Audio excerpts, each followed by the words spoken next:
This week we read Married to a Merman, a fantasy monster romance novel by Elena Moore. And Fantasy monster romance. Melody is used to being abandoned. That sucks. But she didn't expect We're her back, new Theo. listen. mm, but she didn't expect her newlywed husband to literally throw her into the sea. As a fourth daughter, Melanie has always been a burden. Her father even added his best sailing ship to her dowry just to pawn her off to a husband. Still, she's thrilled to marry a rich and handsome young merchant until she discovers he's involved in the slave trade. To silence her, he tosses her to the sea. Fortunately, an unusual man swims to her rescue. He has a voice full of music, a powerful body that cuts through the waves, and oh, he has a tail. Paleo, as it turns out, is not a man at all, but a merman. He calls Melanie a gift from the Sea Mother, a gift that will save his people. He promises to help stop her husband's enterprise, but only if she'll accept his pearl and marry him instead. Is Pearl. However, it's just a matter of time before Paleo realizes she's nothing special. Her heart barely survived her first husband's betrayal. If her second also throws her away, she'll drown for good. This book did not come with a trigger warning, so So we created our own. we wrote one for you. Well, I say we, Ariel did. So here are Only because I read it first, and you I were know. supposed to edit it, take it I away, think that or this add was to it. enough. I think that See? this was So good enough. we, So the trigger warnings are rape-ish, human trafficking talked about, attempted murder, toe sucking, self-deprecation, no pictures, murder, removing parts while alive, and drowning. I would also like to add shitty men.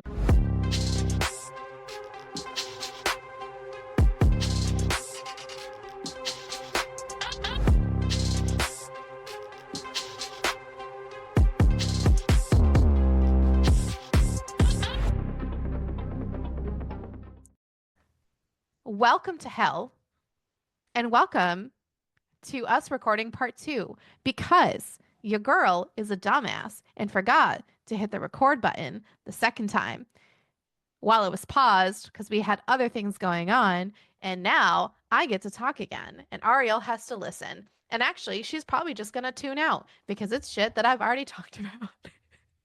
so we have to start over though, right? So we have to read the description and Completely everything. Yeah, over. okay. All right. All right. Yeah. Just making sure I'm on the same page. Oh, yeah. No, everything, baby. Okay. Everything from the beginning. So, welcome to a special in March, and it's Mermarch, and it's murdered, murdered, murdered. Murdaid! It's Murdaid! It's Murdaid March! It's murder and mermaids, baby. And What are you having to drink? I'll have the Murdaid. you know what? That would actually be a pretty dope drink. I'm not gonna lie. Yeah, But it's fine. It's fine it's because fine. everything is kind of fine. Welcome. And guess what? There was actual murder in this book, so it really fits our murder and mermaids. Dun-dun-dun. Murder and Mermaids for March. For Love it. March! March! What was that? No, the fuck idea. Just move on. And this entire book is in the perspective of our FMC. And she never thought that she would ever get married, and especially to a super handsome young man who wants to take her on adventures across the sea. She feels like she really got super lucky, especially considering the fact that she is 26. And I mean, all of her elder sisters married before they were 20, but she's been Especially having, since her father had to basically pay someone to marry her. yeah. But she's been dealing with courtships and no one has offered to be with her. In all reality, she is the fourth child and an oopsie daughter who was born 15 years later than her sisters, and then her mom left. So basically, nobody likes her and nobody wants her. So none of her sisters even went to her wedding, and her father really only just showed up to watch her be married off to this man named Garrett. And Garrett is very wealthy, and his family is also very wealthy. And she thinks that the selling point for her ended up being the ship that was added to her dowry when literally nobody was marrying her. She would actually really like to rename this ship though because it's named after her mother and she just wants a fresh start. she also doesn't really want to go into the reasons with Garrett as to why she wants to get rid of the name of the ship because Garrett's like, no, no, no, it's fine. They have not known each other for very long. They only courted for a month, and now he's the captain of the ship, and he is not really going to be able to do much with her while they're sailing. But once they get to the Spice Islands, they'll have an actual honeymoon. But Garrett also reassures her that he is not put out at all with any of this. I hate this man. Anyways, I'm sorry. They are off to go head towards the Spice Islands. She is currently sweating though because it is so fucking hot and she is still in her wedding dress. But it is tradition for her husband to be the one to undress her on their wedding night because unfortunately, that is of whatever time period this is set in. That is very vague, but we're just gonna pretend. I think it's fairly tradition for a lot of people. Yeah, including the dowries with ships. I meant she couldn't get herself out of it if she wanted to, anyways, because of all the stupid clasps on it. So And she's a woman, so women just can't do these things. women can't do anything. We're No. useless. Yes. Just ask my handyman. Just kidding. Just ask any man. So, and even if she wanted to take the dress off, she can't even unclasp it herself. But if they were going to follow the tradition, like the normal tradition, they would have waited until the next day to take off and set sail so they could properly have a celebration of they were going to bang. Had Um, their wedding night. yeah. But Garrett was just so fucking eager to leave that she just could not say no to him. Three I hours, think even if she said no to him, that it wouldn't matter. there would probably be a slap to the face and woman, know your place. I think he would just, this is what we're doing. Yeah. 3 hours into the voyage, she has had enough. It is so hot. So she pops up to talk to Garrett and asks if maybe they could just go to his cabin for an hour if he's not too busy. And he looks over at her, and all the gross men on the ship are like, oh, whatever. Jeering at her. Yeah. And he goes, yeah, okay, sounds She's great. the only woman, and they're all pigs. Yeah. So they go back down into the cabin. Now, listen, this man, piece of shit, he does not take his time to undo her dress. In that he actually just lifts her dress up and takes her underwear off and fucks her with no foreplay, no lube. He did spit once Because because, she was too dry yes. And it is and over she so was fucking complaining too quickly. much. It was literally like a wham bam, thank you, ma'am, with three Yeah, amidst strokes. all her complaints or cries, just like he's just, nope, shoves her down, pushes, nope, bye bye. It can't even last more than 3 seconds. Come Well, on. thankfully for Thank her. God for her for that, but I'm just saying, yeah. Yeah, none of these strokes were very pleasant for her at all. After he's done, he says, "Sorry, it had to be so What? None of these strokes were very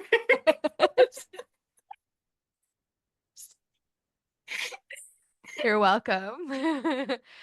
After he's done, he says, "Sorry, it had to be so quick. We'll have to have another go tonight."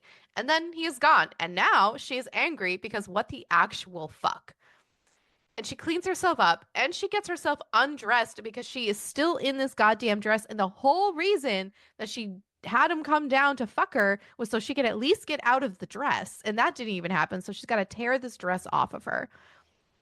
Reminds me of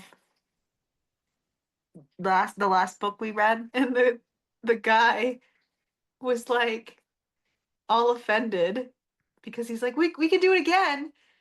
He's like, we have time, and she's like, yeah, I know. It only lasted a few moments. And he's like, actually practice. Oh my God. Fucking idiots. No, Oh, why are men so stupid? I don't know. Sorry. You Just know what else we don't know? Who else doesn't know things? She doesn't know things. She does not know what's worse than no. being a burden to her family or being used like that by her husband. Honestly, I think both are kind of bad. But Yeah, I don't know. yeah, But yeah. she's always known better than to expect love, but she's pissed because she's like, I'm not even worth like a little bit of appreciation from my husband. Apparently not.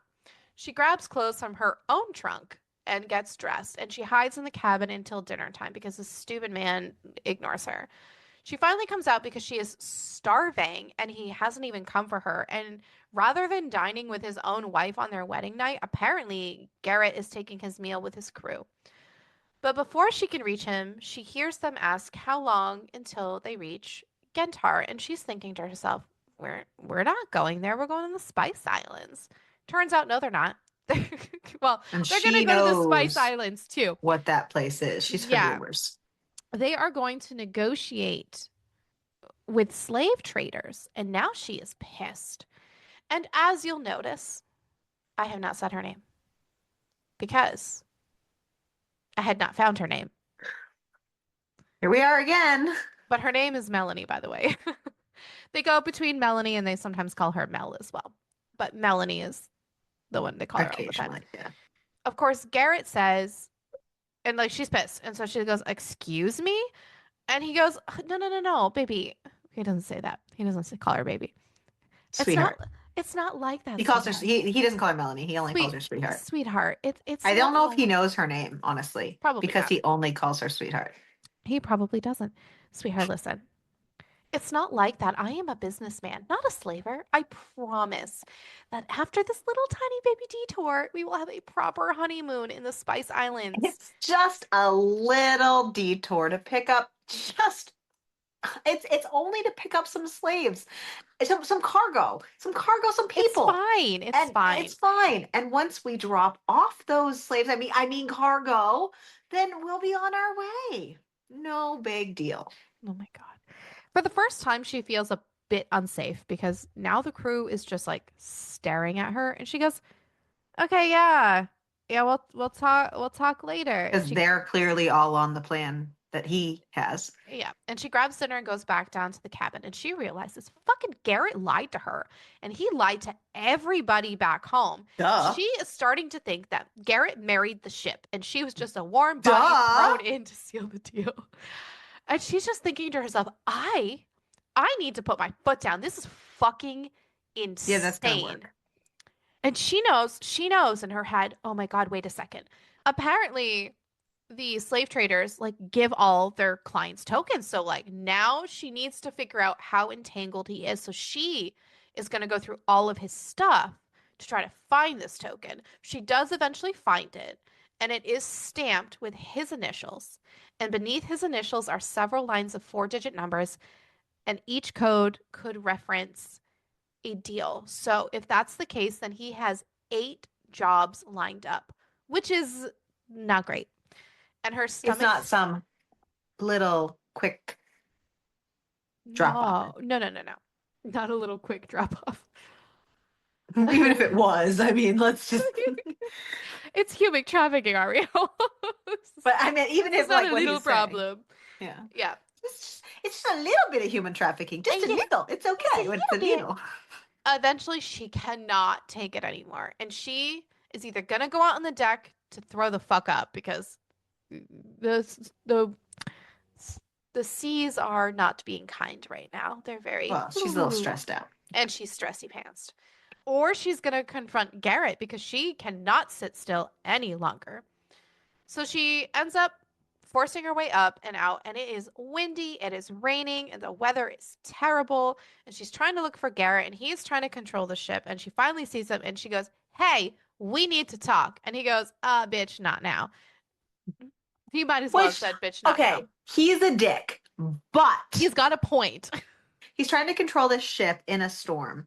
And she's like, I need to talk with you. Yeah.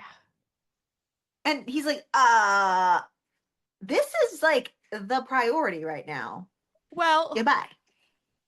her brain says, "No, bro." And she tells him, "We can't go to Gentar. Our family will have nothing to do with trading or transporting slaves." And he's trying to be like, "Listen, it's just Bitch, I stay with my family. it's gonna be so quick though." And like it's gonna be quick. I say what the family does. Thank you. Yeah. Yeah, and she confronts him and she goes, "You have 8 jobs lined up." And he goes, "Oh, so you were snooping, weren't you?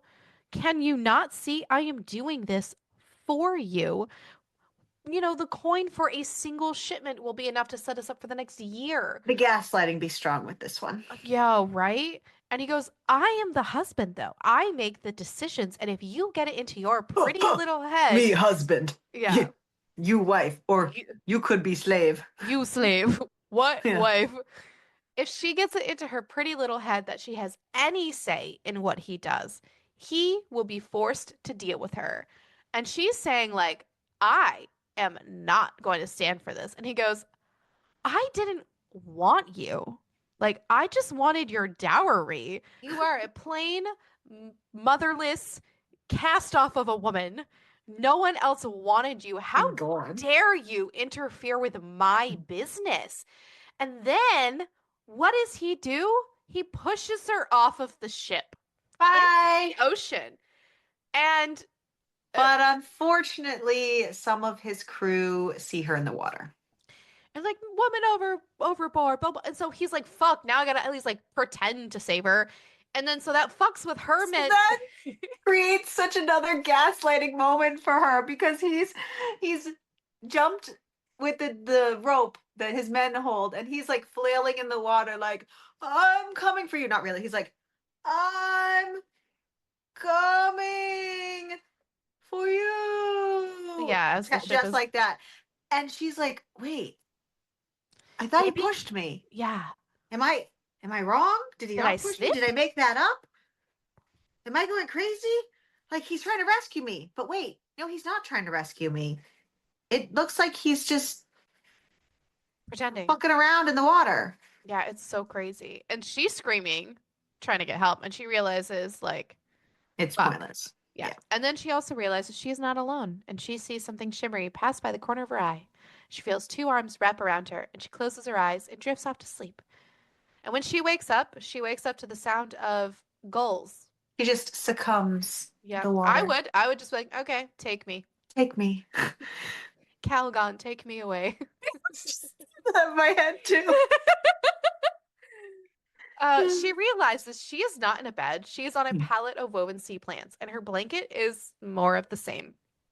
She's trying to think, how the hell did she get here? Obviously, somebody saved her, but like, she doesn't even know why because her family didn't even want her, and her husband threw her into the waves. But she's also thinking, maybe he wasn't actually trying to throw her overboard. She must have just slipped, but the voice inside her head is saying, no, he fucking pushed you. And You she's dumb bitch. really Even the voice inside her head is like, this you dumb dumb bitch. bitch.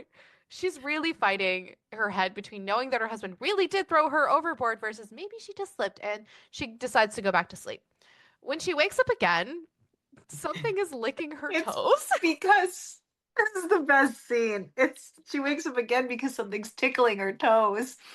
And she looks And down and it's there's not a human. there's a man of some sort touching her foot and examining every little aspect of her foot. And she stays as still as humanly possible because she doesn't want to Scare it. disturb or scare him or let him know she's awake and can see her because she doesn't even know what he is. She just knows he's not human. He's like scaly and has this like seaweedy hair, and she's like, I don't know. But then this motherfucker puts her toe in And his then mouth and as then I just she poured water all over my desk. oh my God, Ariel, go fix that while I continue. Yeah. And she shrieks, but it's not just because of what he did, but like also because of how warm it was. And when he hears her, he's like, shit, and flips around and disappears into the water. So now she has never seen any of the merfolk before, and she had never expected to either. But everybody knows that they are out there. But like he didn't display any aggression because they were always told like they're aggressive, blah blah blah blah blah. They And hunt she thinks, humans. but she just thinks she took him by surprise. And she looks around her and she sees to her left along the ledge that someone lined up a row of clamshells for her, and it's fresh water.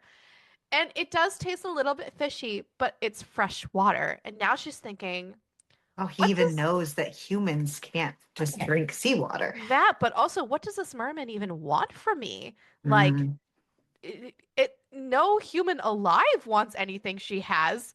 Garrett already has he must want her something. dowry and her virginity.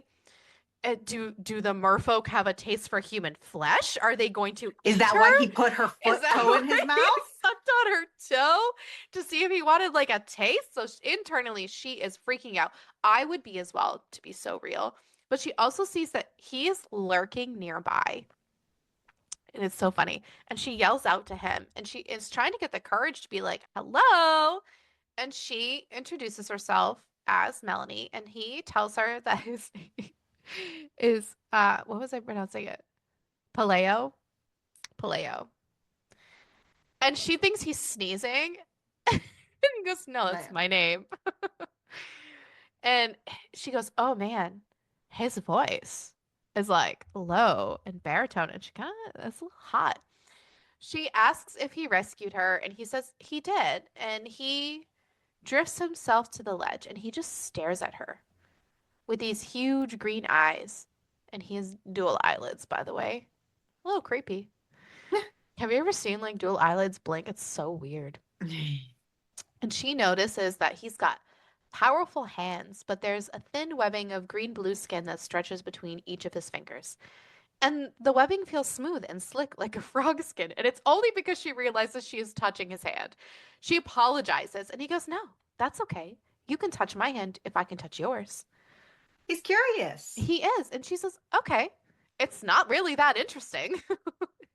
She asks him why he saved her. And Paleo says, I saved you because the Sea Mother told me you were a gift above, a mate who will grant my people a blessing that will keep us safe for generations to come. Now, that is a lot of information to be thrown out to your face. And to be told that You're her, yeah, that he's you're mate. essentially a gift to him as his mate. Yeah. And she goes, you're wrong about me. But Paleo insists, like, she is a gift. He prayed to the storm for a mate and she dropped into his arms. And she is laughing because she's like, not even my own mother thought I was a gift. And I he wish goes, we got a little I bit do more too. backstory on that. I do too. And he's like, I am not wrong about you. The sea mother is never wrong. Melanie tells him, I can't be your mate. I am already married. And he goes, I don't understand.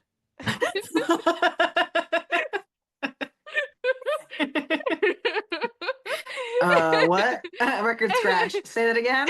And she needs to explain. And she says, I got married yesterday when we left on a honeymoon voyage, except I either fell or he pushed me. I can't be certain. I I'm mean, pretty he's like, sure that he pushed me. I, That's no mate. and he goes, among the mer, we cherish our mates. A male will lay down his life for his female. Females are so precious. They are made in the image of the sea mother.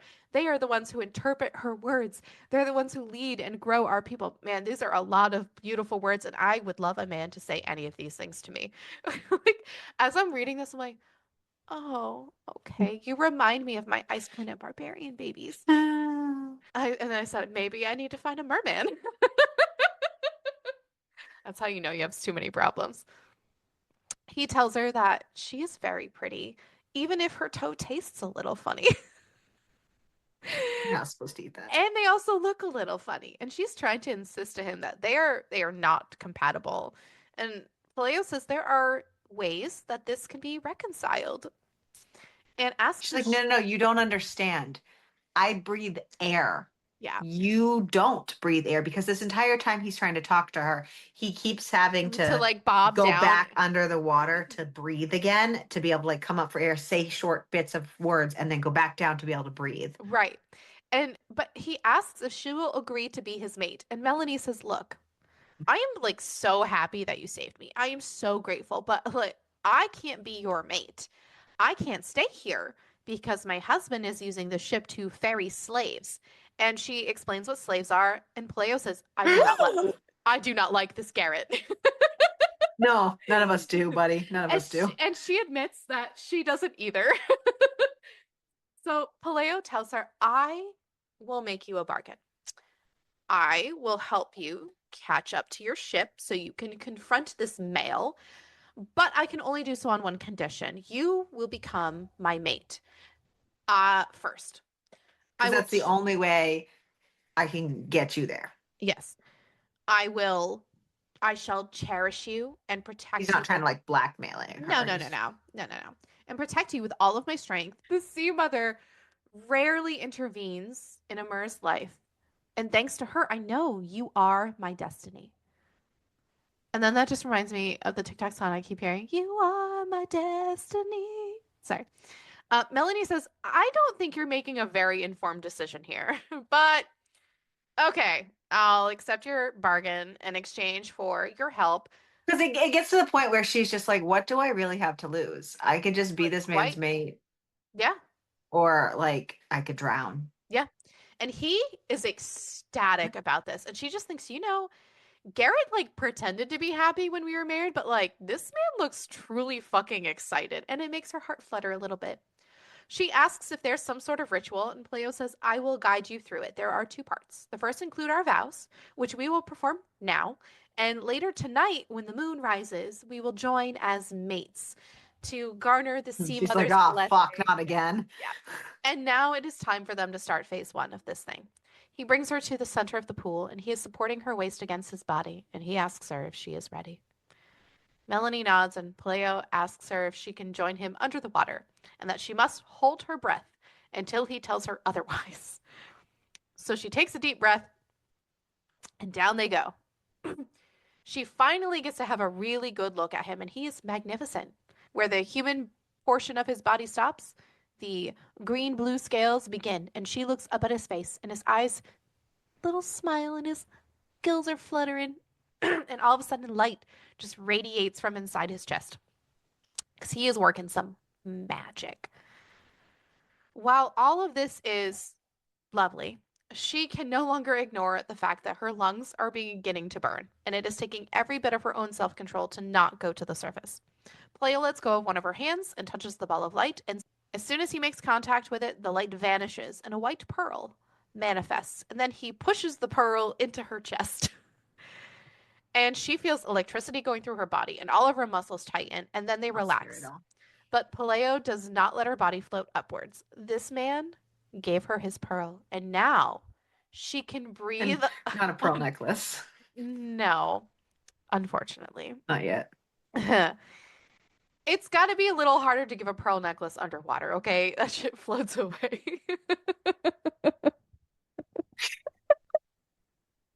Not for lack of trying, I'm sure. Not for lack of trying.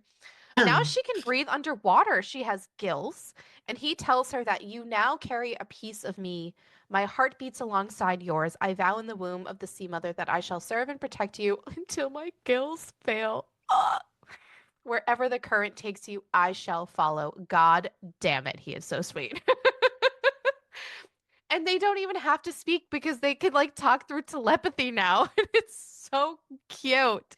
I think that was probably like my only like slight irritation with this book was the mer people always had to like pop up to the surface to talk to each other when they weren't mates. Well, fuck everybody. Who needs words? Well, because they do like little sign language, The basically. siblings had little slight Yeah, hand signs to each other, but yeah, I wish as like an entire race that they yeah. They had had their own little like language. sign language or something. Yeah. Yeah. He asks her if she wants to see his world, and she says, absolutely. The gills do not make her swim faster, though. So he has to like pull her along with Wrong him. movie. But he does finally explain to her, this is why I could only help you if you became my mate. I would not be able to hunt down this Garrett if you could not swim across the sea with me. Only a merman's pearl can allow a human to breathe underwater. And this is when she also learns that a merman does not give away his pearls super carelessly. She asks if he can just like lend it to her, and he goes, no. He's so offended too. He is so offended. And they can only give their pearl to the one he loves or the one that the sea mother declares, One mate. Yeah. yes, destined to love. Even if one day she rejects his pearl, he will never give it to another person for the rest of his life. And now she realizes, He never gets it back. holy shit. this means so much. And I have just ruined his chances of ever finding a different mate and family. And oh my God, this is awful. And she tells him that she's scared, that he just gave her his only pearl and he doesn't even know her. Like, no human man liked her enough to marry her for But he years. trusts in Hmm. the Sea Mother, and in Sea Mother, he trusts. So Yeah. And he tells her, like, in my eyes, you are not lacking. You are everything. And I'm like, oh my God. And he goes, I know it's too soon for love, but love is destined between us. He also calls her gorgeous. And she's like, because no one ever calls her pretty or anything like that. So, so cute. He is going to show her around the island. And after a while, she realizes that she is very hungry. And he apologizes. And he says that he has been very neglectful and he will take her back to the cove and feed her. And as she tries to get out of the water, he realizes he did not warn her that as long as she has his pearl, she cannot breathe air. And she thinks like, can I remove it? Like, what if I want to see my family? And he says, removing the pearl is simple, but it is safest here. So please, like, please don't take it out. Uh, he is going to go fetch her some food, which is, again, it is so nice because stupid Garrett didn't feed her and she had to fetch her own food. And this man is like, oh my God, I'm so sorry. That is my fault. He comes back, and it's very clear that he cooked her fish for her. And it's so cute because they don't eat he cooked used to heat fish. vent, yeah. And he just says, she makes sure he's also eaten. And he goes, you would lose your appetite watching me eat. And also, we don't cook and we don't eat very daintily. She tells him that she wants to eat with him next time and she'll try to get used to it. And he tells her that if it's important for humans to eat together, then he will make sure he always eats with her. Ugh, he's just racking up all the points. He's so sweet. When the sun finally is setting, it is time for the second part of the ceremony. And Melanie asks him if he's ever done it before. And Paleo says they do not join with anyone but their mate. And now she's feeling guilty. She goes to talk about Garrett because they just, they had to. And he goes, you do not need to invite the past into our joining. And, it's kind of like a little romantic. You've got the moon above them. They're in a cave. It's beautiful. He's glowing. And it's just great. And she reaches over to touch his tail because he, like, scoots up next to her. And he tells her that she can touch him as much as she wishes because she is his mate. And she's also thinking to herself in this moment, like, I have yet to see any evidence of like his dick. She says manhood, but it's his dick. And then she starts freaking out because then she remembered that some fish at the museum don't mate together. The female lays eggs and the male fertilizes them. And she just blurts out, human women don't lay eggs. He goes, mermaids don't lay eggs either. And she's like, how is this gonna work? And he goes, are you scared? And she's like, a little bit. And he takes her clothes off and he tells her that she is absolutely perfect. And he starts to touch her and asks her what she likes. And she says, I don't know. And he states that they will just Mhm. learn together. Melanie asks, how do merfolk mate? And Paleo just says, Let me show you. yeah. I will show you the He world. goes, he goes like this. He's like, do human males not worship their females before satisfying themselves? I'm going to tell you right now, no. No, no, they don't. The answer to that is no, No, not all. not most. And all she could think about is how Garrett was. And Paleo just says all mermen learn that mermaids must be prepared for joining. And he wastes no time and he sucks on her nipples and he uses his teeth and he literally worships her body. And he looks down at her and tells her that her flower is as perfect as a purple coral. I hope that he does not mean in color. And then, I know, and then before she can even respond, he eats her out. And then she has a really, really good orgasm. So good. When it's finally time, he asks her if she is ready for him or shall he worship her some more? And I would love to be asked that question because I'd be like, you can just worship me as much as you want. Thanks. She says she thinks she's ready, but she has no idea how this is going to turn out because she doesn't know how mermen are built. I didn't either. He has claspers. He is a little shocked that she has no idea what that is. And so he shows her. He has pelvic fins that fan out in triangles on either side of the place that humans' groins might be, but there are two protrusions extending downward from the bottom edges of those fins, and those are his claspers. They do not both go inside at the same time, Typically. typically. Just one, and the one that is used depends on which side they are mating on. He does not know how humans mate, but mermen have long claspers that reach around to the mermaid's front from behind. And you know what? We're Because about to mermaids have tails. Yeah, and you know what? We're about to get it on with a mermaid. He does finger her just to make sure she is prepped. And then she feels the engorged length of his claspers brush against her thighs.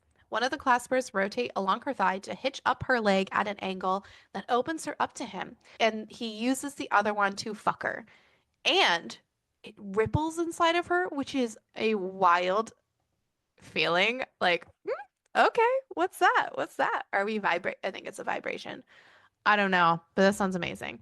So, anyways, so they start going at it. And then at some point, Paleo flips them around in the water and he pushes her face down into the sand, into the seabed, and he switches the clasper that he's using. And then they fuck. So, all she can think of is she is blessed.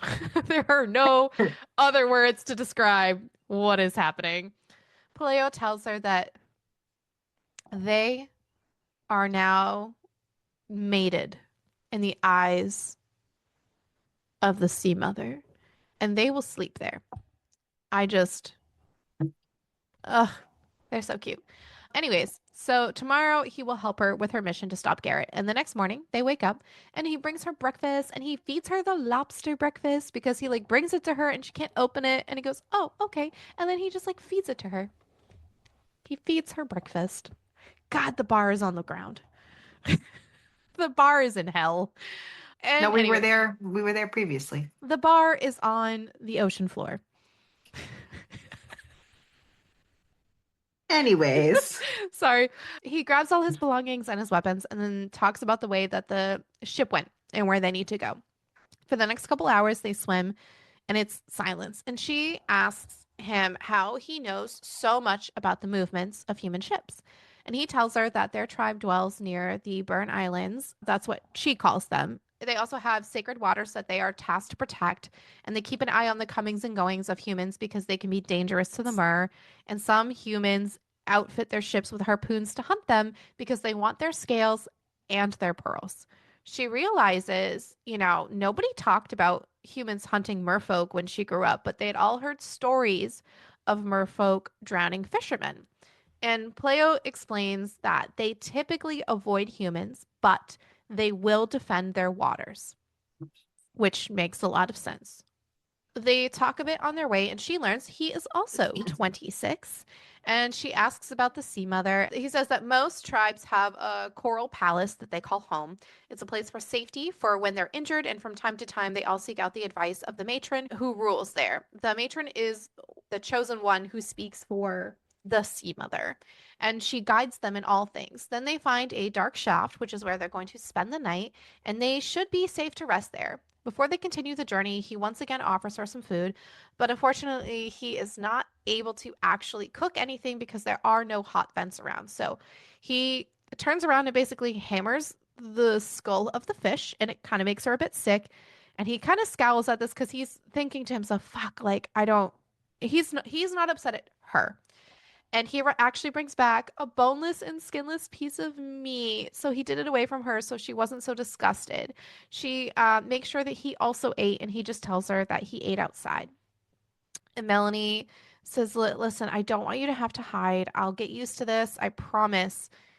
After they're done, they snuggle, and she gets very bold and starts to touch him. Paleo tells her that it's really risky in such deep waters and not to tempt him, but tempt him she does. And she starts to think about the fact that she really wants to below him. So she ends up stroking both of his what the Claspers. thank you. My brain shut off. And then she ends up blowing him. And then before she can finish the job on the other clasper, he grabs her by her hair, pins her to the cave floor, and then he fucks her. They resume their journey before dawn. And they It's a eventually, long journey. it is a long journey. They eventually come upon a group of large sea creatures that said that they had saw a human ship last night. So they are on the right path. And if they stay on the course, they should outpace them. They do finally reach Burn Islands, but the ship is not there yet. So Paleo says, They good, beat them. Yay. yeah, we've arrived before Garrett. While they're waiting, she finds apples, and of course she can't get out to get them, so he spears them off the tree for her, and it's so cute. And they eat them, and you know, he says maybe we'll take some back to the Coral Palace after you meet your Garrett, so the other merfolk can enjoy them. And she goes, "You're gonna take me back to the Coral Palace?" And he goes, "Yeah, if you agree to come." Like we're really close to it actually. Like I would be very disappointed to not visit the matron while we're in these waters. But then she sees the ship. It's the Dun, dun, Maria, dun. it's like the Maria Filgria, and it has appeared. Poleo does not like the fact that he is not going to be able to protect her. What? My, I know what you said, but my brain auto corrected it was, and it has a beard.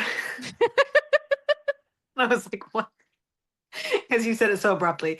It has a beard, but it has a Oh, beard. has No, arrived. I heard you.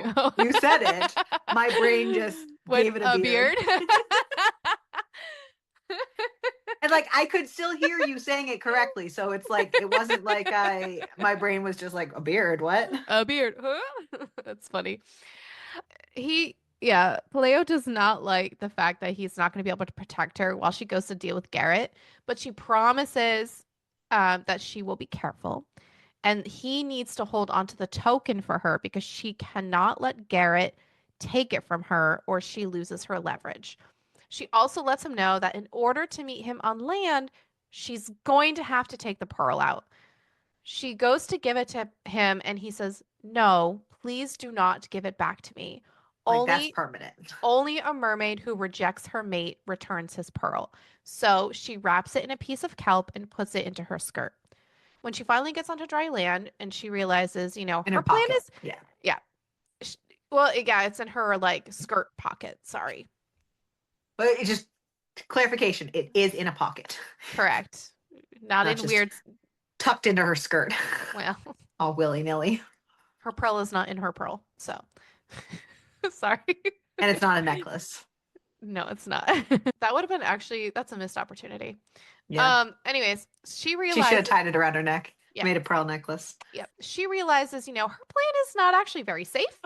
And there's a very good chance that Garrett will turn on her again. Like, bitch, you were already afraid of him. He fucking threw you off Oh, a ship. yeah. And now you're like, oh, I'm just gonna go confront him by myself.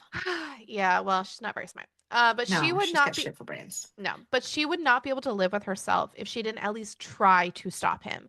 The idea of actually confronting Garrett really terrifies her, but she needs to be more cautious as it gets closer to dark because it's not really like safe. She sees two boys playing with a dog and she asks them to deliver a message for her. She says, "Tell the captain of that really nice ship that his wife wishes to meet him up on the cliff to the south of town and to come alone." Now, the cliff was a good idea because she has the ocean below her if she needs like a quick escape. But honestly, I feel like this was also a terrible idea, to be honest. Yeah. But Garrett shows up and he says, "I can't believe you're alive. I thought I lost you."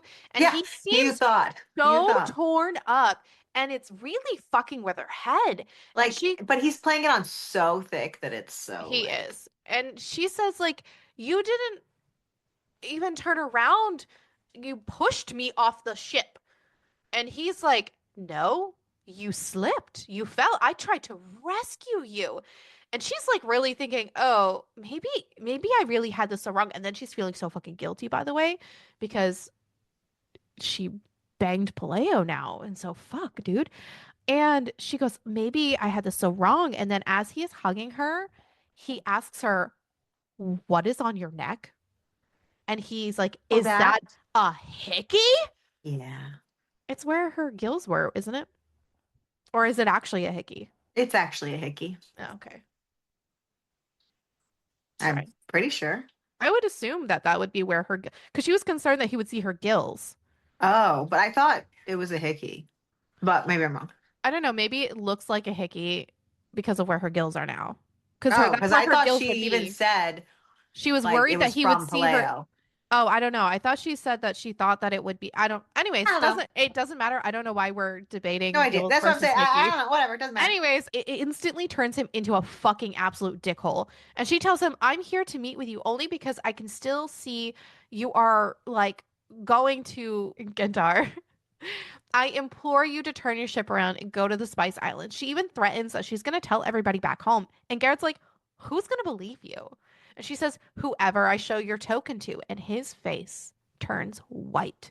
And now he is so angry and he starts to choke her and tells her she should have just minded her own business.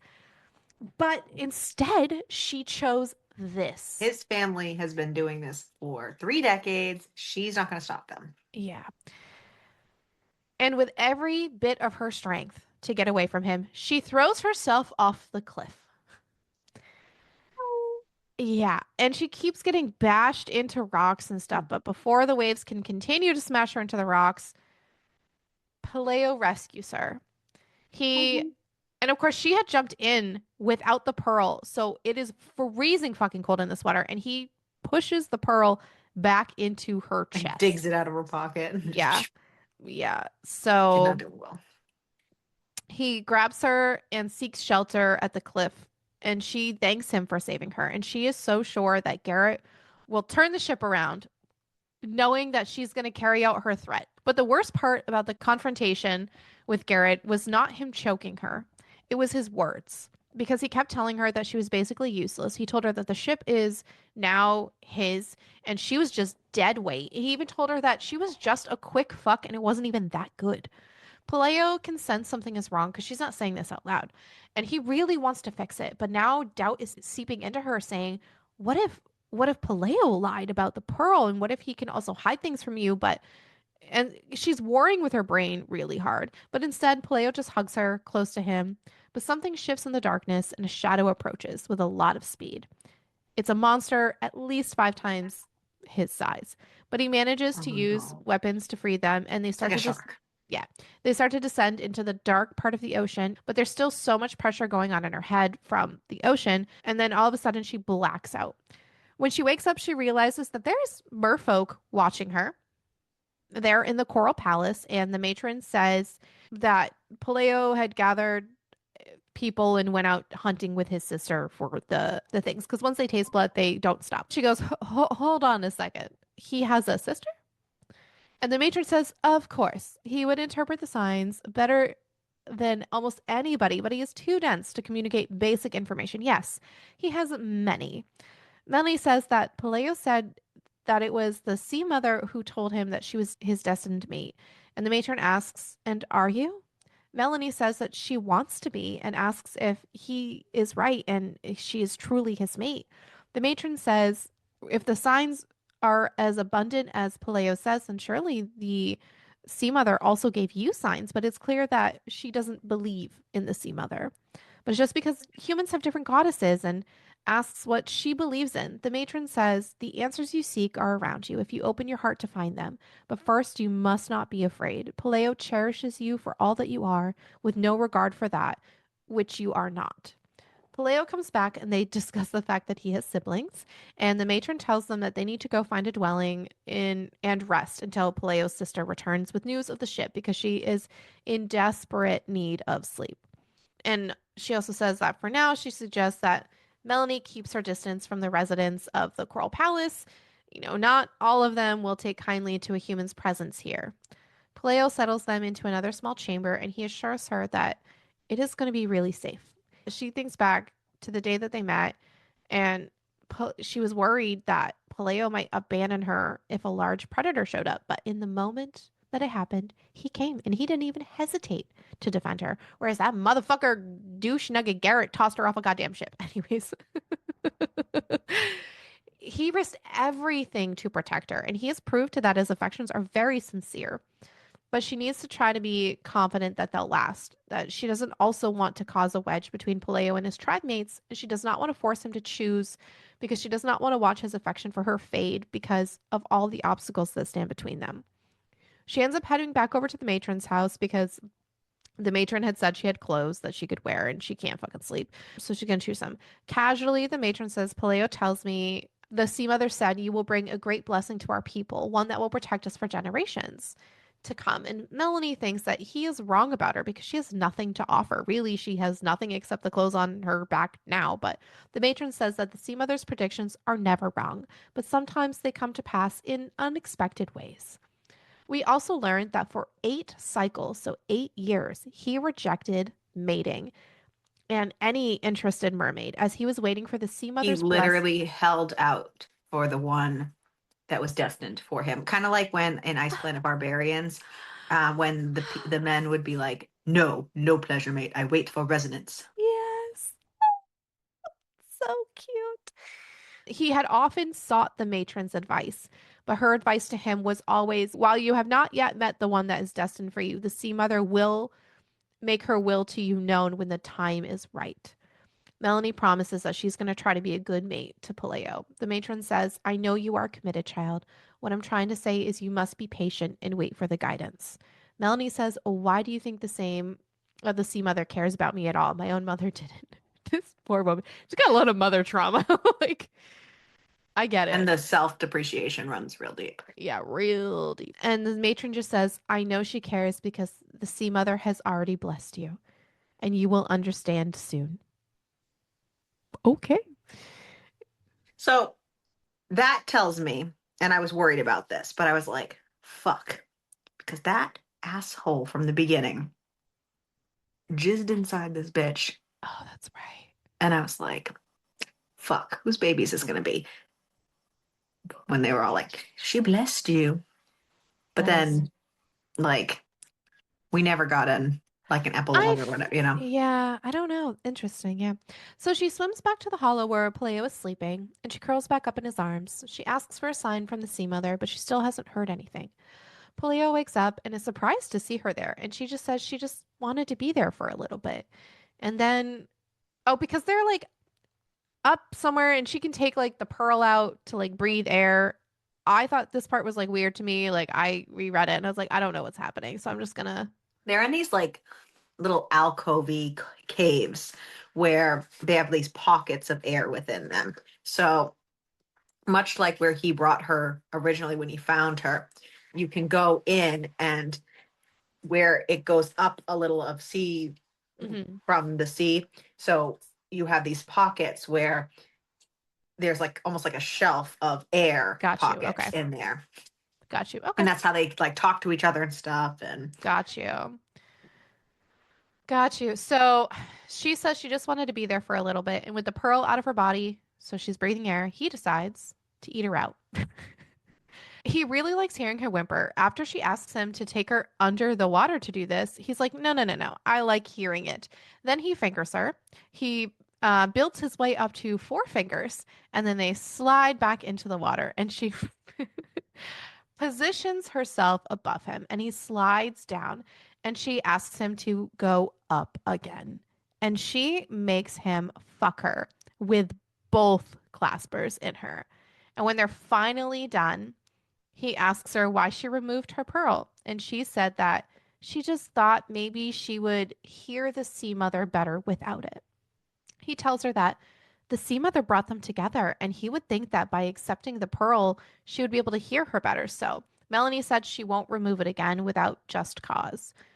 He also tells her that he loves feeling her joy because when she has the pearl, he can feel the things she's feeling. And he really likes being able to feel her when they're banging. That's for sure. And I'm sure he's a little disappointed that he couldn't feel that while he had both of his claspers inside of her. Olea? comes back, which is his sister, by the way, with news of the ship, and they're on their way to go meet with her. As they're on their way to go, they are stopped, and there are other mermen, merfolk, talking pretty much about how she should not be there. And oh my God, he had to settle for a human. They're all very angry because they have not had good experiences with humans.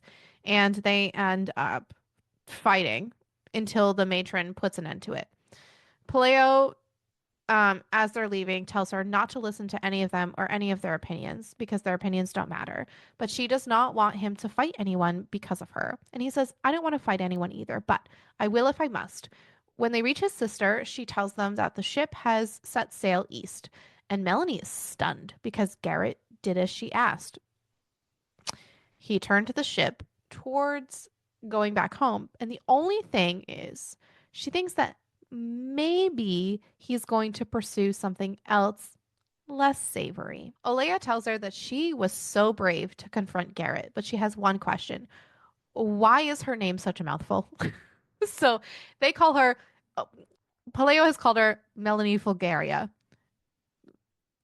Fulgara, whatever, because it's her full first and last name. And that's all he Because calls that's what her. he calls her like And the it's whole so time, and he funny. doesn't call her And by she pro. goes, well, that's my name, but you can just call me Mel. And Paleo's like, what is that last part then? And she goes, that's just my family name. I like his sister a lot, by the way. She's so cute. The three of them spend the rest of the afternoon swimming east from the islands. Thankfully, they're not headed that way to chase after the ship, but they're going to a sacred spot called Silica. It is a ring-shaped coral reef, and the waters are shallow, and there are many pockets where they have made themselves comfortable. And it's kind of like a really romantic place, too. And it's very important. Many just go for the vents, and some mates travel there to conceive. Once they're inside the boundaries of Silica, Paleo keeps an eye out for them to rest on the inner perimeter. They find a shallow den beside an unoccupied vent, and it's just a nice area. His sister left to give them privacy, and Melanie's like, why do we need privacy? Girl, I know that you're like newer to this, but She's so beyond dumb. I gotta tell you, she was not my favorite at all. no. Just only because of how fucking dumb she was. Yeah. Pal- Paleo tells, I think if she was a lot younger, it would make more sense, but like she's 26. Right. Yeah. Paleo tells her because I love my mate and I must remind her at every opportunity. And then they kiss, and then she blows him. But she also tells him, Paleo, that she needs him to finish inside of her. She does not want him to pull out until she has also finished as well. So they do that.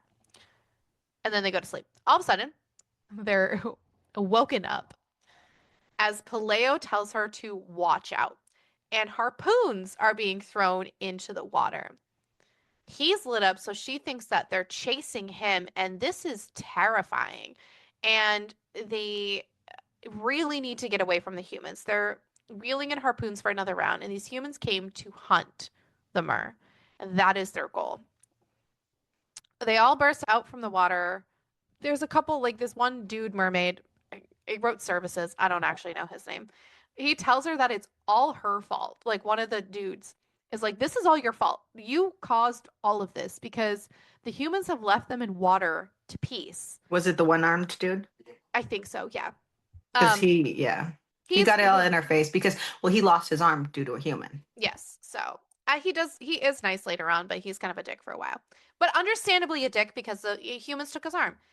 Paleo bares But his like teeth. the lady, the queen lady says, You gotta the chill. matron, Yeah. she's like, you can't judge every human based on one, just like She can't judge she every can't mer judge every mermaid My just favorite based on part one. was she goes, she mated with him, and does she think that every one of you is gonna mate with her? Fucking funny, by the way. That was a Right. great, yeah. Paleo bares his teeth, but then they realize that another merman has been reeled in, and there are pups, which are the babies, trapped in silica who can't control their light yet. And another mermaid says that those of us who can fight must fight. We have to distract the hunters so the others can escape. So that's what's gonna happen. Olea drags Melanie away because uh she can watch if she has to, but she cannot be stupid.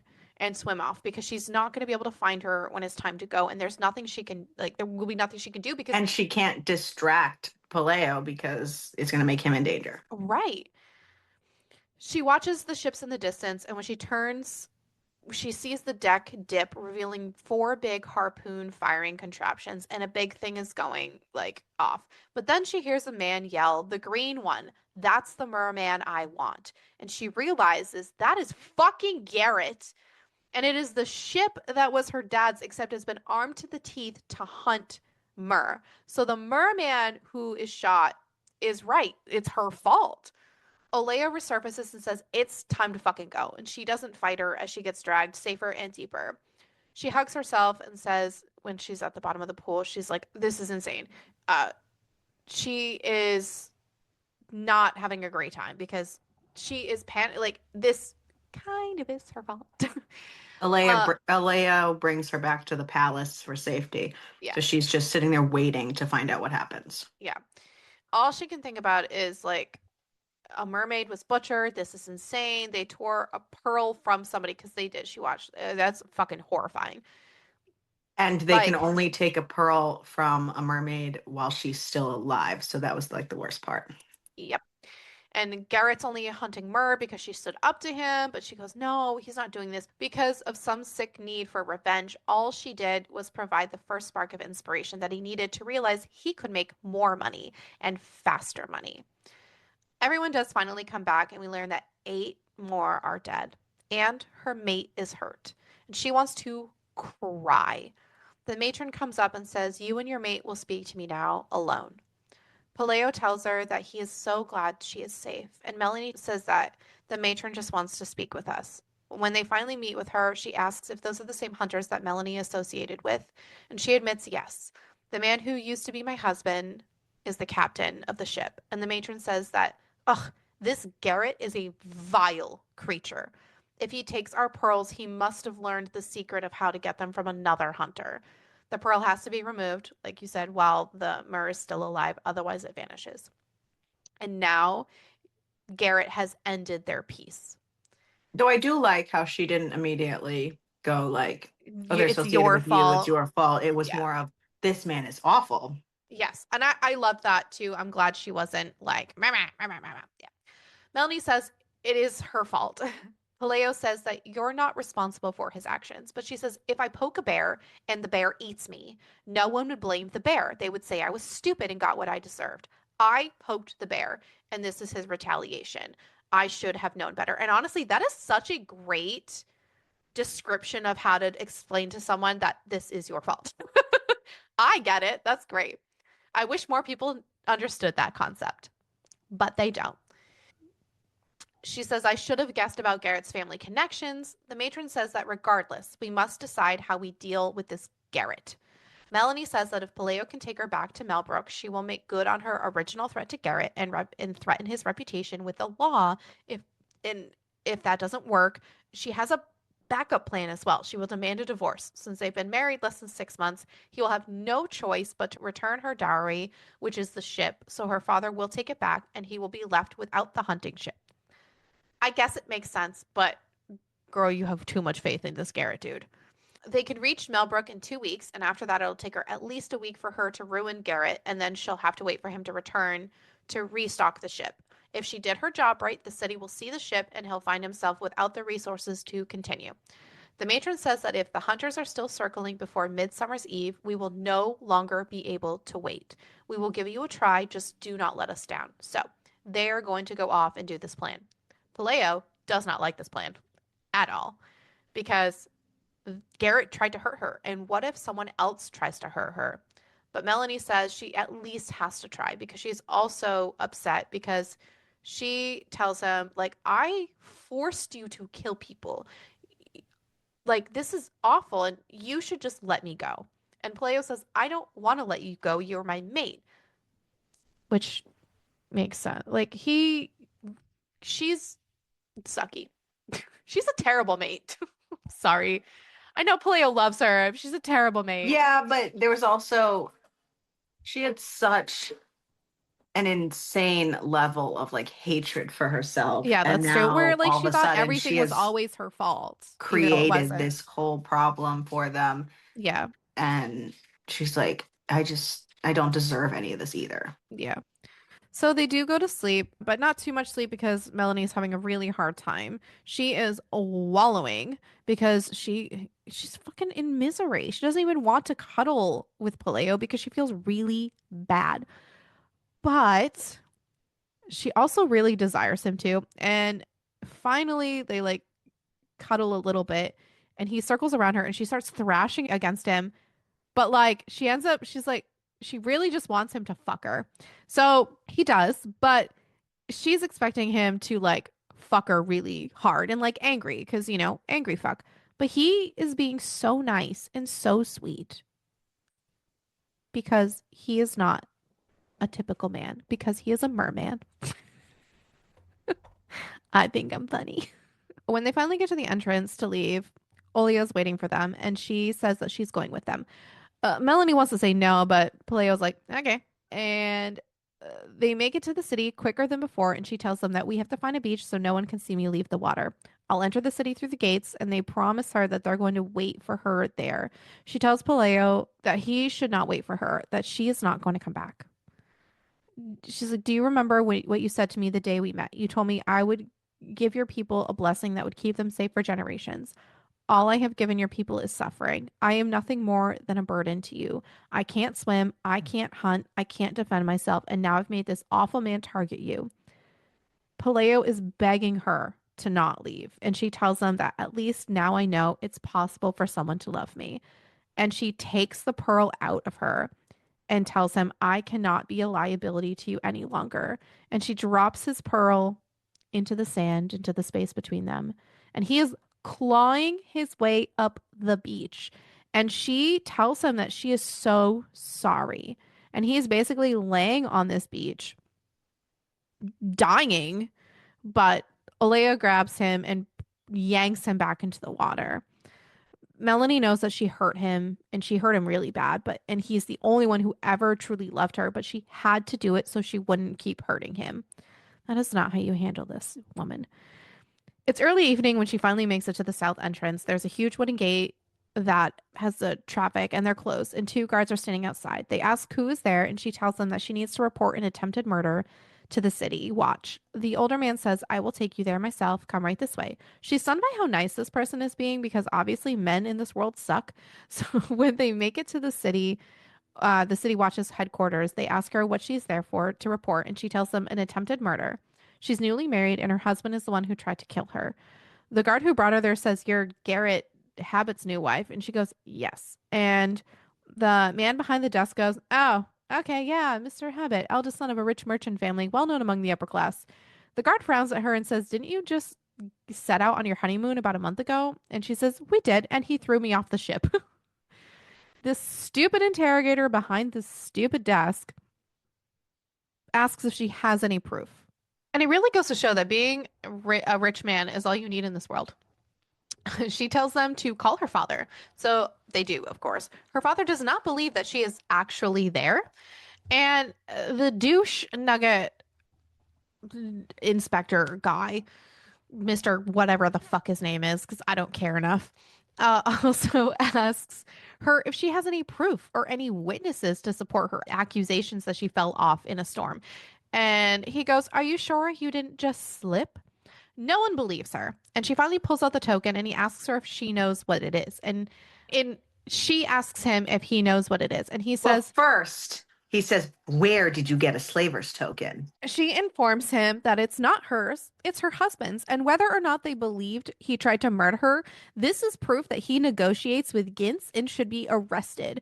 Of course, they take it and say, well, I can't verify. I have to verify its authenticity. So we need to send it away. We don't actually know what this is. We have to verify to know what it is. But her case is Bitch, you so, just said. yep. But her case is very suspicious. They'll send it away for analysis and then they'll decide if there's a case to be made against her husband. It would be most inconvenient to upset a family who is so well connected. And she is saying, I'm literally telling the truth. Her father says that he believes her, which is wild, but he asks her what went wrong. Like, why did he push her off the ship and basically trying to make it her fault?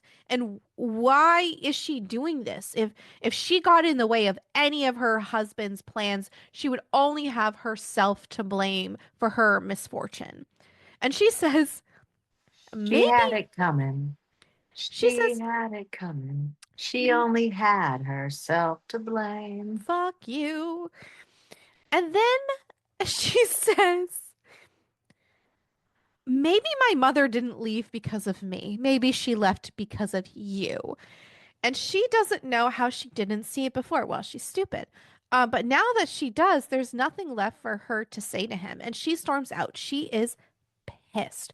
For so many years, it never occurred to her that her mother might have left her father for any other reason than the one that he had given her, which was that her birth drove her away and that she is unlovable. And duh. it, it has to be the man's problem because obviously it is the man's problem. Ooh, she strides away and she decides she has an entire manor that she can go to. And that she's going to head up to the Habits estate. Unfortunately, it is on the other side of the city. And, Mel Brooks streets aren't exactly what she would describe as safe after dark. So she keeps vigilant, but she gets there. She knocks on the door, and a butler recognizes her. They bring her inside, maids draw her a bath, cook gives her a meal, and the next morning she wakes up early, puts on one of the dresses that Garrett previously commissioned for his new wife, and then sends for his accountant. When the accountant gets there, she says, my husband and I have discussed at length how we would like to take on some philanthropic work. You see, Garrett is making some very lucrative deals even as we speak. He said I ought to go ahead and take care of everything here at home. They're going to empty all of his money with the help of the accountant. And the accountant says that that doesn't really sound much like him. And she goes, well, wouldn't it be an improvement if it did? And he says, I will need some security. And she has a small chest between them and she pushes it towards him. And it's filled with the gold jewelry that she found in the guest bedroom. So the accountant goes, yeah, absolutely. Let's do some negotiations, fetch my books, so many different projects throughout the city that need sponsorship. Turns out, dispensing the entirety of his wealth to charitable projects across the city is way more work than you would expect. Also, unfortunately, it does give him a good reputation. But you know what? She really just needs to get rid of his money. And she ends up putting a ton of money towards lobbying the sanctions against the slave trade because obviously. She works fast though because she does not want members of the Habit family traveling to Melbrook to interfere. After 3 days, the coffers are exhausted. She makes sure to hold back a bonus allowance for all of the manor staff, which is about a year's worth of salary, and she hands that out in the evening. She also tells them that they are welcome to take anything off the walls that they want. All of them are in a bit of disbelief, but they all pretend that they're too good to do such a thing, but they definitely take it all at night, which I would too.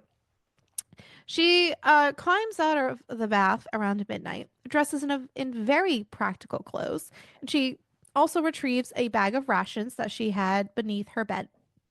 She sets the room on fire, descends down the stairs, and by the time she makes it to the main floor, the whole upper floor is on fucking fire. She was going to wake all the servants, but she did not need to because everyone is screaming. Turns out her dying much more simpler than getting a divorce. Since her supposed death has occurred so soon after the wedding, her father will definitely get back the ship, and he will use the argument that his daughter came to such a tragic end because he was not taking care of her before she destroyed her husband's empire. She did think to keep some of the money for herself, though. She used that money to stay at an inn near the docks. And she also, by the way, chopped all her hair off. And put on men's clothes that she found in Oh, the yeah. house She and a got cap real. so that Love this. she wouldn't look She is like moving in the herself. shadows, and I love that. This is the only time that she had a brain. Every other time, I don't understand. Sorry, I'm so sorry. Anyways, so but she needs to keep watch for the ship. So she looks through rental properties, stays at the docks. She's also trying to be very careful to stay inside because she doesn't want to accidentally resurrect herself from the dead. 13 days later, the ship has returned at last, and she watches the ship sail into port, and her eyes just narrow at her husband. And if looks could kill, he would be dead. Her father goes up to the pier and asks Garrett where the fuck his daughter is. And Garrett says, look, I spent many a night agonizing how to break the news to you, but it appears you've already guessed. She perished in a storm. And he goes, excuse me? My sweet Melody said you tried to murder her. We didn't believe her at first, but then what happened at your manor? Your manor burns down and she burns with it. Don't you try to tell me this is just a And he's like, coincidence. what? And he is concerned because, excuse me, my manor? And he goes, was anything saved? And a man with the city watch says, I'm sorry, but the bucket brigade could do little to the fire. It was too intense. Also, the coffers are completely empty. The former staff said that, you recently invested in several charitable organizations, and all Garrett says is, that bitch. And her father yells, do not talk about my daughter that way. And since you've done such a poor job at taking care of your own wife, I am suing you. And he has the city watch's support, and they are going to commandeer the ship until the matter of ownership is properly settled. Garrett is absolutely pissed, and he says, listen, maybe we can come to another agreement. I only need like a few more hours to unload our latest shipment. And he opens the lid to the city watch dude, and there is a pearl. And Melanie's stomach somersaults. The City Watch guy says, I've heard stories, but I've never seen one before. And Garrett just says, consider it yours if you do me this small favor. And then he also gives her dad two pearls so that he won't interrupt and take the dowry back. She officially cannot stand watching this any longer. I Any know of them. he has weak ass men. She had like the slightest glimmer of hope that her father was at least going to like take the stuff back. Not because he cares about her, but just on Be- principle that right, he could. right. I'm But then he like, was bought. yeah, he's so fucking, ugh. He's so dumb. I hate him so much. Ugh. She can't watch this any longer and she throws up. Garrett had no intention of staying to deal with the lawsuit. He's got bigger plans. And the ship sails catch the wind and they turn west towards Burn Island in Silica, prepared to hunt on Midsummer's Eve. And now she realizes she has not helped them. She has made things worse. And now that Garrett knows that she's ruined him, his only mission is to hunt more in a gamble to reestablish as well, like everything. So now So now he needs more, she's like, like what the much more. fuck do I do?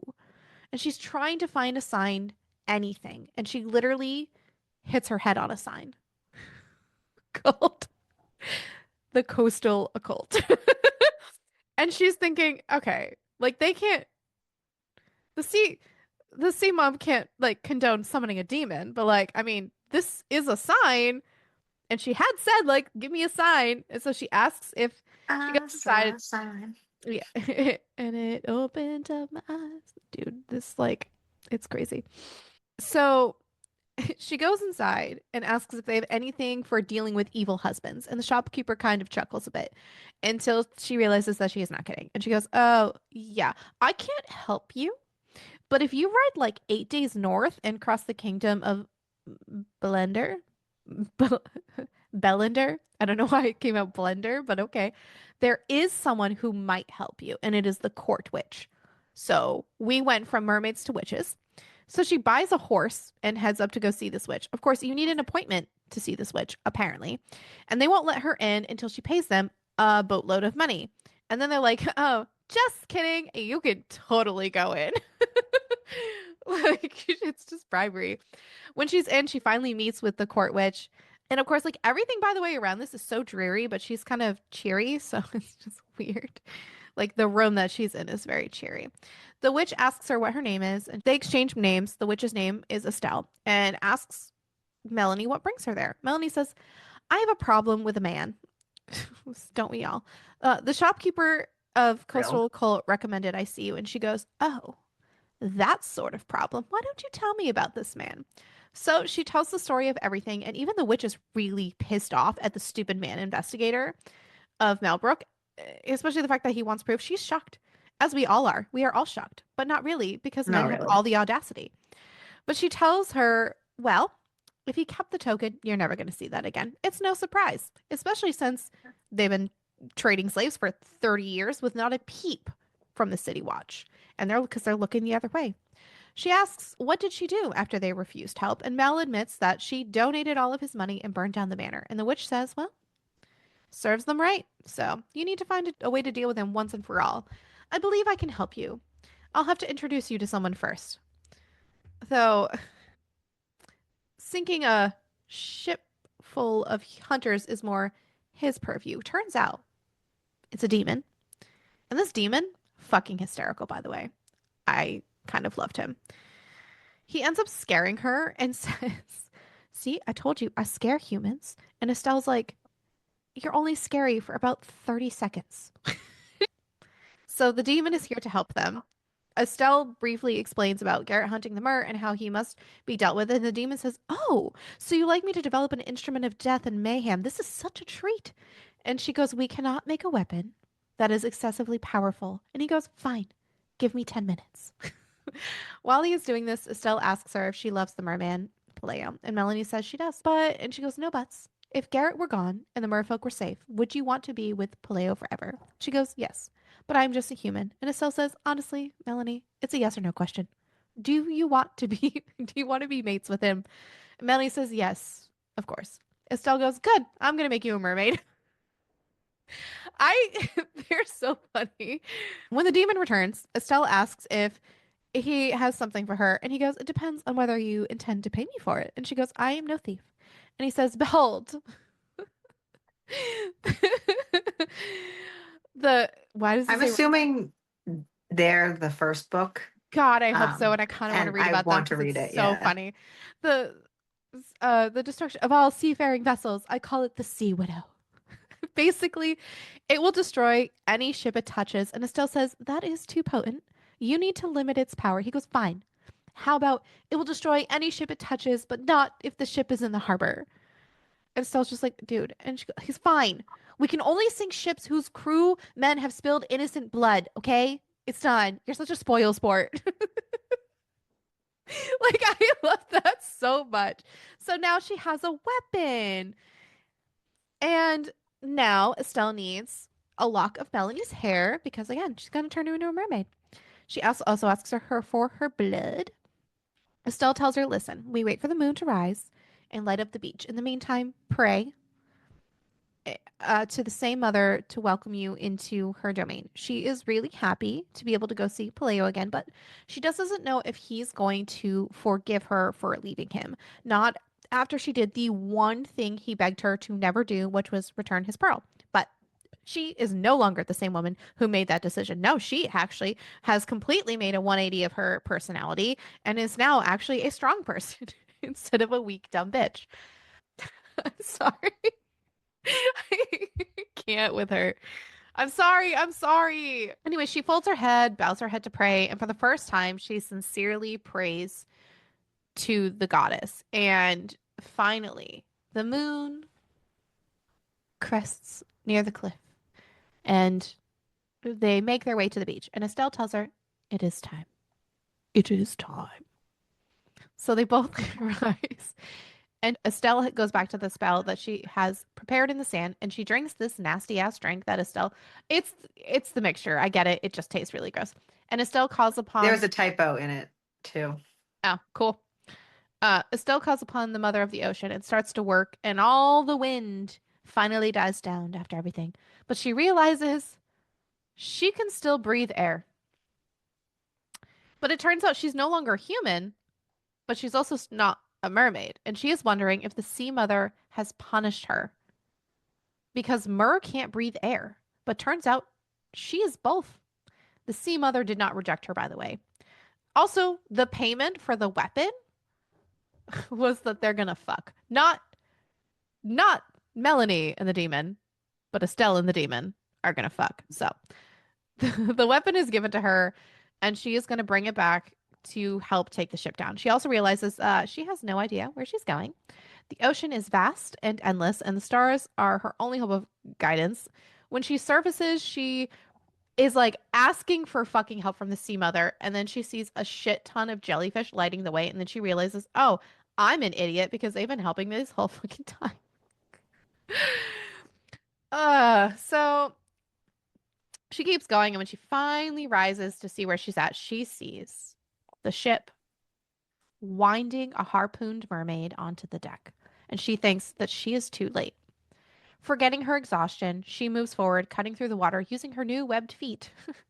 uh, towards the harpoons. She also sees that the harpoons are not the only weapons on the ship, and now it seems like they have returned with other things to help. When the object strikes the water, it fucking explodes and it sends a shockwave through her, which is, by the way, not good. She needs to get the Sea Widow into the hands of a warrior or anyone who will listen to her. And if they can reach the base of the ship without being speared, then they can press the artifact into the ship and the ship will sink. But as the first harpoon goes, you got Paleo bursting from the water, and oh shit, there are mermaids about to get impaled. Instead, Paleo impales the man behind shooting the harpoon, and then a big wave crashes into her, sending her tumbling. And then all of a sudden, there's hands on her shoulders, and it's Paleo, and he is there, and he asks her what she has done. And she goes, I'm so sorry, I'm late. And he goes, you can't be here. We're using the storm to our advantage. There is one chance to This is sink the man ship. business. Yeah. And she goes, wait. And he shoves her away from him and falls towards her. And she realizes he got a harpoon to his shoulder and blood is running down his chest. So this is not great. A group of men reach over the railing and grab Paleo, pulling him up onto the deck. And she is screaming, enraged at fucking Garrett. And Garrett just says, I finally caught you. And now I can pin your pretty scales to the wall of my new mammer. Mammer? Not mammer. Manner is the word. And now all she can think of is her mate has only one hope. And like the ocean is opposing her every move because like bitch has got to get to the ship and we got a storm going on. She is making her way and she dives underneath and she clutches the weapon. Yeah, she clutches the weapon to her chest and she surges towards the ship and shoves it. And she's thinking it's gonna like pierce it, it bounces off. But she looks around and all of a sudden a shudder passes through the ship and all at once the ship starts to fall and Just crumble like apart. collapses like a house of cards. Yeah, and she's Like wondering, it's so it's so like it seems like so anticlimactic. Just right. But she is wondering if the ship crumbled in time to save Paleo. All of a sudden, she sees a half drowning man in the water, and she's just praying to the sea mother for Paleo to be okay. She finally sees a soft green glow in the corner of her eye, and she sees that he is limp and he is slowly sinking with a trail of blood. He is barely alive. And she does not realize it, but in her distress, her new scales have started glowing as well. And their light is so much stronger than Peleo's. His sister comes from the wreckage and darts towards them, and she surrenders Paleo into her arms. She starts to follow them, but she does not have the energy to keep up with them as much because they are much faster. And then she hears a voice. It's Garrett. He is kicking his feet in the water above her, and he is fighting to keep his head above the water. She tries to help him, but he tells her to get away from him and that she is a monster, and his boot crunches into her hand. So she just leaves him, and then he drowns and dies. the merman wild fucking time. the merman entry, it's either entry or enteri, whatever. It's the one-armed dude. Yeah. One-armed merman who had once challenged Paleo for taking a human mate, came and took her and told her, look, even I can read a sign like this.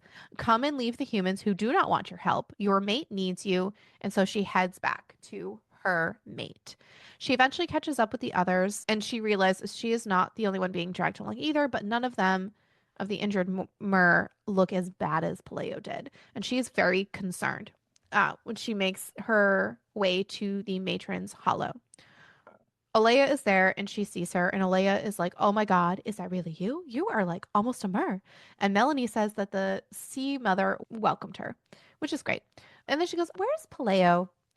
Is he okay? And Alea says that the The matron is treating her brother and is praying over him, but she should go there now that she's there. And the matron looks at her.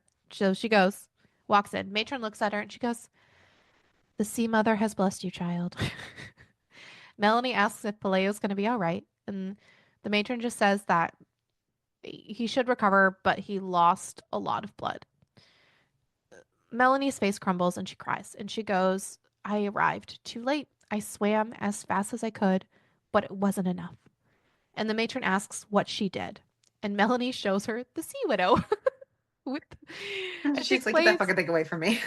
she goes, "Look, I visited a witch and her demon gave me this, and it's called the Sea Widow, and it will destroy any other ship, that it touches if the crew has shed more innocent blood." Of course, the matron's like, "What if only one human among the 20 has harmed anybody?" She goes, "I don't know. I didn't think to ask that." It's like, honestly, fair, actually. She tells the matron to accept it. The matron accepts it and says, "It is an awful and evil thing, but it will keep our people safe." And Paleo says, "Didn't I say you would grant them a blessing that will protect us for generations to come?" And Melanie is so happy that Paleo is alive and talking. And she tells him, "You were so right, but I brought this trouble on you in the first place, so is it really a gift?" And Paleo says, "Garrett's not the first mer hunter, nor will he be the last." She asks if he can ever forgive her. And he says, "I asked you to never give me back my pearl, but it's a good thing you didn't give me back my pearl. You dropped it, and Olea kept it safe for you. You should go ask for it back, and don't lose it again." The midsummer ritual at Silica is the following night beneath the full moon, but she stays back to be with Paleo. Soon he is healed enough to swim on his own, and they go to Silica together to sit in the little hot springs to accelerate his recovery. One morning, she finds him already gone, and she decides she's going to go to the matron's hollow without him knowing. When she goes, she presents her with a music box she stole from Garrett's home. So earlier, like she had tried to give her what she had thought was a music box. Well, the matron had something, and she goes, "Oh, that's a music box." Guess what? No, it was a Jack in the Box. And the matron goes, "You should probably open this one." But it's a gift.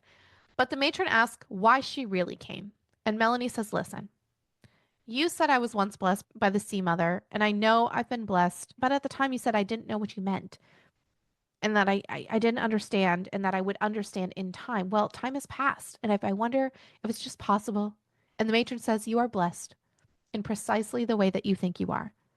Just so you know, she's pregnant." Shock. She does end up telling Paleo, and just so you know, But again, that's we literally, don't know yeah. what comes out of her I because went. I'm I don't know. assuming if the goddess told that it's all good, but like I don't that know. man. Yep. So, and her telling Paleo, and that's the end of the book. There is a bonus epilogue that I did not download and I did not read, but it is a steamy bonus epilogue from Paleo's point of view. So, who was your favorite character? Probably Paleo's sister. I would say Alea. I also really liked Paleo, to be honest. Like, I Yeah. enjoyed him as a Yeah, yeah, yeah. character. He deserved it His better blind faith bothered me occasionally, like how much he was just so like trusting. But of the sea yeah, woman. Yeah, there is that. But I mean, it was endearing on some you level, gotta but love a faithful man. right, it was endearing on some level, but how like Yeah, blindly, like he would just walk off a cliff if he thought he saw a sign. that is true. Yeah. How about your least favorite? So obviously the men, like the Yeah, yeah. human men. But I also really didn't like her. I didn't like Melanie either. Amazon gives us a 4.3 and Goodreads a 3.0. What did you rate it? I give it like a 3.5. Okay. How about you? I also gave it a 3.5. Sweet deal. Cool beans. Anyways, Spice. spicy. Spice, spice, Yo, baby. he put two in her. Yeah. He used two. So Serrano? Yeah. Serrano. Serrano. He used two. They used I would two. survive. I would survive. I would be so happy and I would just live lovingly with my mermaid husband with two penises. And I would Well, be eternally grateful. yes, this one had murder and mermaids. What a way to have our last special of Mermaid March. Yeah. Oh. I Love wonder it. what April's going to look like because we God, I don't actually even haven't know. chosen yet. But Just know we don't always have our months planned of what we're gonna we don't do. always have a clue. We let the months speak to us Yes. and decide what we're gonna do from We there. wait for a sign to hit us on the head. Aside from the Sea Mother. Yes. That was this So month. Who knows with what's gonna happen next month? so join us in April to find out what the Sea Mother has guided us to read. And with that, make sure you keep reading. And keep it smutty. What the fuck?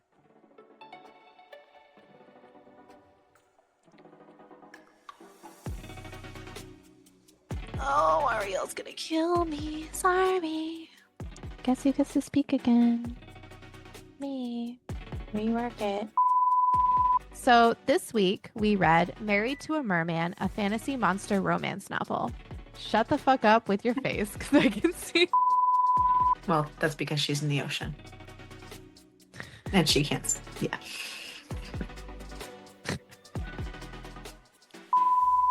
This book did not come in with a if you get it into your pretty little head that you have, oh my god, I can't speak. He really likes hearing her whimper like out loud instead of just under. You picked the wrong time to eat dinner. Yep. Yep. Somebody's cooking in the kitchen. Uh-oh. It's about to get real. Oh, Ariel. I really wish I had headphones. We're in the dual part, man. Oh no. I'm gonna pause for a minute. I know what I'm going to do. Oh I know what I'm no. going to do. Just don't expect input from me.